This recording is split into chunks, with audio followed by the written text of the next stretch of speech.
Top quality और consistent performance के लिए सिर्फ सिल्वर पंप नाम याद रखना। સુરતના કતારગામ વિસ્તારમાં 19 વર્ષીય નયનાએ અસામાજિક તત્વોના કારણે આપઘાત કરવા મજબૂર બની હતી ને હવે આ બાબતે સમાજના અગ્રણીઓ છે તે સુરત પોલીસ કમિશનર કચેરી ખાતે પહોંચ્યા છે।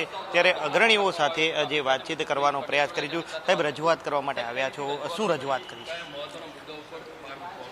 રજૂઆત એવા પ્રકારની હતી કે જે કતારગામ વિસ્તારમાં બનાવ બન્યો એ વખોડવાને પાત્ર છે। કોઈ બી સમાજની દીકરી હોય એની સાથે આવું ન થાય અને એને ન્યાય મળે એવું અમારા સમાજને એવું તો નથી, પણ તમે કાલે જોયા તો દરેક સમાજના લોકો હતા। પટેલ સમાજના આગેવાનો છે એવું ન માનાય, દરેક સમાજનો રોષ હતો માટે તો લોકો રોડ પર ઉતરી આવ્યા હતા। એ આપ સૌએ લીધું છે, કવર કર્યું છે અને સાહેબે અમને એમાં બહુ સારો રિસ્પોન્સ આપ્યો છે અને એમાં ન્યાય તપાસ થાય ને ન્યાય દીકરીને મળશે એવું અમે વિચાર્યું છે।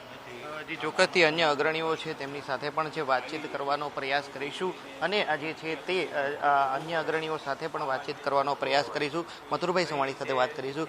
મથુરભાઈ, આ રજૂઆત કરી છે પોલીસ કમિશનરને, કઈ બાબતે રજૂઆત કરી? કતારગામમાં 19 વર્ષની દીકરીએ આત્મહત્યા કરી છે।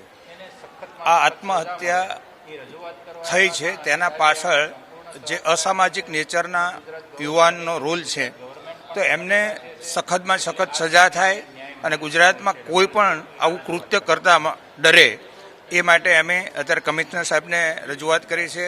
ગૃહમંત્રી સાથે પણ વાતચીત થઈ છે અને અમને ખાતરી આપેલી છે કે આમાં કડકમાં કડક સજા થશે। મુકેશ પટેલ પણ રજૂઆત કરાયો છે। મુકેશભાઈ, રજૂઆત કરી છે, સમાજ હિતમાં રજૂઆત થઈ છે, શું કહેવા માંગો છો સમાજને?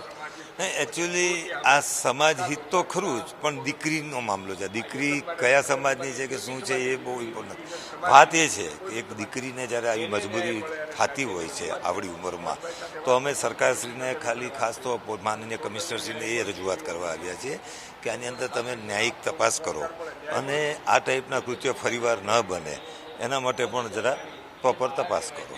ચોક્કસથી આજે સમાજના અગ્રણીઓ છે તે પોલીસ કમિશનર કચેરી ખાતે પહોંચ્યા છે અને રજૂઆત કરવામાં આવી છે કે આ પ્રકારની ઘટના ફરીથી ન બને તે માટે અસામાજિક તત્વો સામે કડકમાં કડક કાર્યવાહી થવી જોઈએ।